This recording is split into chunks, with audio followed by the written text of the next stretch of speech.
in a multi-million-dollar lab. The white coats, the grants, teams of specialists.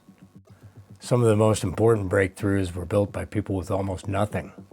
No budget, no permission, and no safety net. Today I want to show you how to design innovation on a shoestring, on purpose. I'm not talking about hustle culture. I'm not talking about doing more with less. I'm talking about a mindset called R&D Minimalism. It's a way to get maximum learning and maximum leverage with minimum resources. This isn't theory. This is how I actually build things without waiting for perfect conditions. The R&D lie. Somewhere along the line, we inherited a lie about innovation.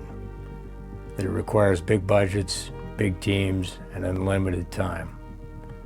And if you don't have those, you wait. Or worse, you plan forever.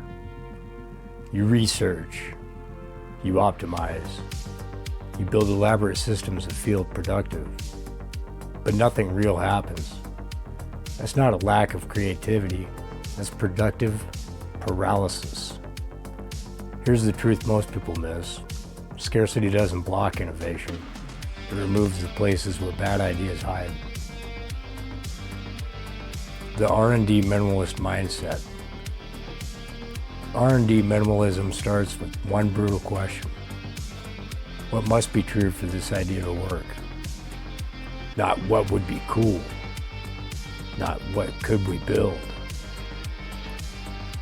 What assumption, if it's wrong, kills the entire project? That's the core. Everything else is noise. Your job isn't to build impressive prototypes. Your job isn't to build impressive prototypes. Your job is to eliminate bad assumptions as cheaply as possible. That's how you design a minimum viable experiment. Not an MVP for investors, an experiment for reality. Lean experimentation. A real experiment does three things. First, it tests one assumption. Second, it produces fast feedback. Third, it forces a decision. If it doesn't change what you do next, it wasn't an experiment, it was theater. Failure isn't the enemy. Ambiguity is. Failure gives you data. Ambiguity gives you excuses. This is where most people rack up what I call experimentation debt. Running tests that feel busy but never close the loop. R&D minimalism avoids this by demanding clarity. Every experiment must earn its cost in learning. Constraints as a weapon. Most people see constraints as a disadvantage. Limited time, limited money, limited people. But constraints are actually a design tool. Limited time forces sharp questions. Limited money forces testable assumptions. Limited people force modular thinking. Instead of asking, what can we afford to build? Ask this instead. What's the smallest test that would prove this wrong? That shift changes everything. Scarcity turns creativity from a luxury into a necessity. Tools and AI. Tools don't create innovation, they amplify it. That includes AI. I use these tools for faster simulations, faster analysis, and faster pattern detection. But here's the rule.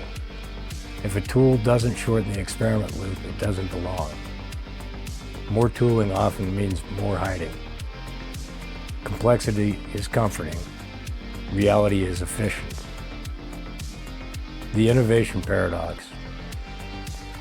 Here's the paradox most people miss. Big budgets don't buy insight. They buy insulation from reality. Lean teams stay closer to the problem. They feel friction sooner. They adapt faster.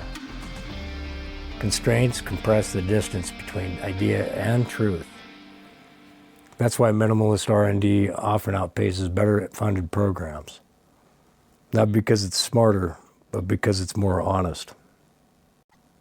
If you're waiting for better tools, more time, or permission, stop. Design the smallest experiment that would move you forward this week. And if you build something meaningful under constraint, share it. This channel isn't about perfect ideas. It's about building anyway.